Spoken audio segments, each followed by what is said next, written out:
If you are a business spending money on video and quietly wondering why it's not doing much, you are not alone. At Lumira, we sat down and listed the 25 different types of marketing videos businesses are making. Some are genuinely effective and some are being asked to do the jobs they were never designed to do. So we ranked them from S tier through to D tier, not to tell people what they can or can't use, but to understand how these formats actually behave inside a real content system. Think of it this way. It's like managing an investment portfolio.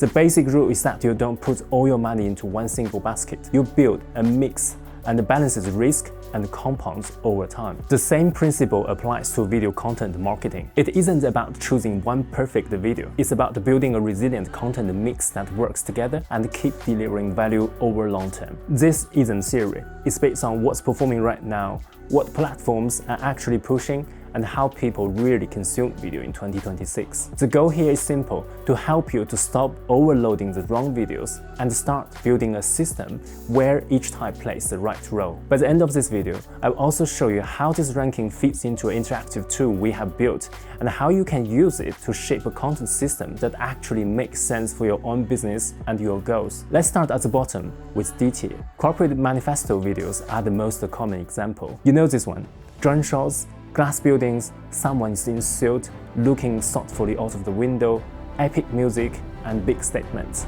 The issue isn't the quality, it's expectation. These videos aren't designed to explain, persuade, or convert. They're designed to signal brand, and that's fine until they're asked to carry the whole strategy. The same goes to TV-style adverts reposted on social platforms. Taking a polished 16:9 TV ads and dropping it into TikTok is a context mismatch. It's like wearing tuxedo to the pub. D-tier content isn't always wrong. It's just the shouldn't lead. Now, let's talk about C tier. C tier isn't weak, it's conditional. Formats like AI avatar talking head video, ads on streaming services, 3D or AR visuals, and episodic brand content can absolutely work, but only when the foundations are already in place. These formats are typically designed for larger or more established brands, or for businesses with long sales cycle or strong brand recognition. C tier performs best when trust already exists and the messaging is already clear. If you build a strategy around C tier too early, you spend a lot of money solving the wrong problem. Instead of thinking in terms of good videos or bad videos, it's more useful to think in layers, because each tier exists to do a specific job. This is very similar to how you'd think about the investment portfolio. You'd not expect one asset to do everything. You've not judged the whole portfolio based on one single outcome. The same applies to video. Problem starts when one type of video is asked to do all the work while everything else is neglected.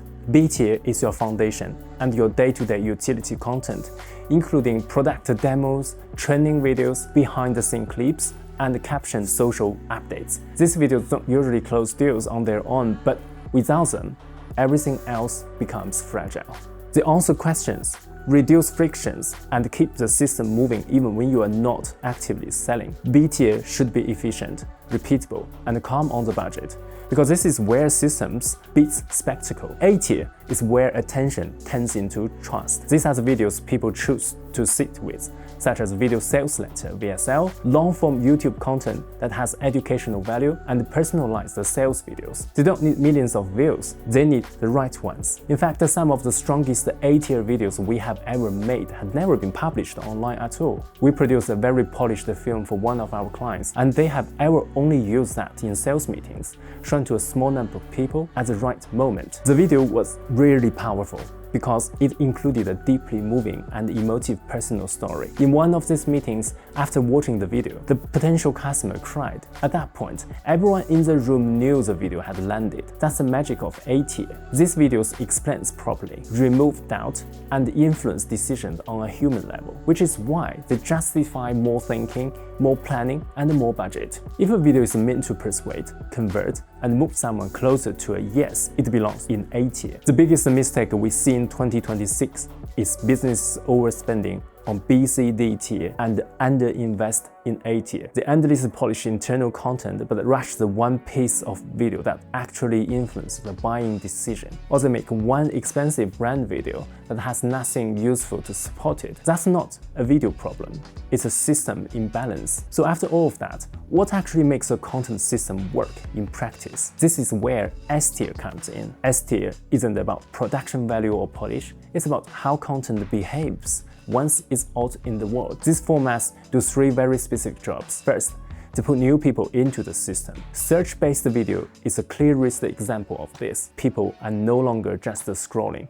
They're actively searching on platforms like YouTube, TikTok, and Instagram for answers to real questions, such as how X works, what's the best option for X, Y, Z in 2026, is this product worth the money? When your content is built around those questions, it doesn't spike or disappear, it compounds over time. Second, S-tier content establishes trust quickly. Authentic, lo-fi UGC videos work because they feel human. They don't trigger people's internal ad filter. A simple phone video, a real voice, or a genuine reaction often builds credibility faster than something perfectly lit and scripted. And third, S-tier removes friction. Shoppable and interactive video shortens the distance between interest and action, allowing people to move forward without hunting for links or jumping between platforms. This is why S-tier is an engine. It doesn't replace A tier or B tier. It doesn't try to close every single deal on its own. What it does is feed the system with attention, warm people up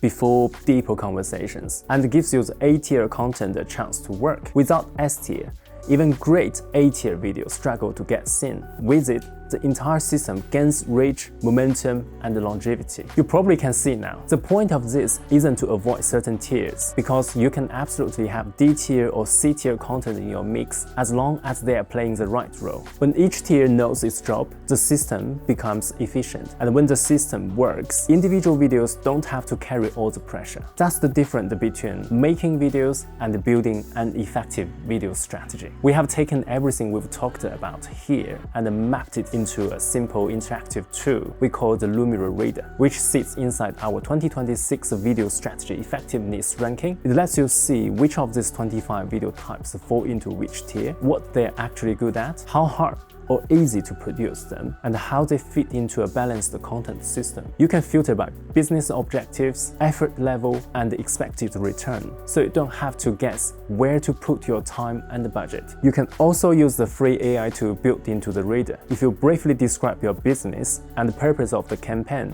it will suggest a video content framework based on our research, showing how different tiers should work together as a system for your specific situation. If you are planning your video strategy or budget for 2026, it's a very good place to get clarity and direction. The link is below, so have a look. If you have got any questions, just let me know in the comments.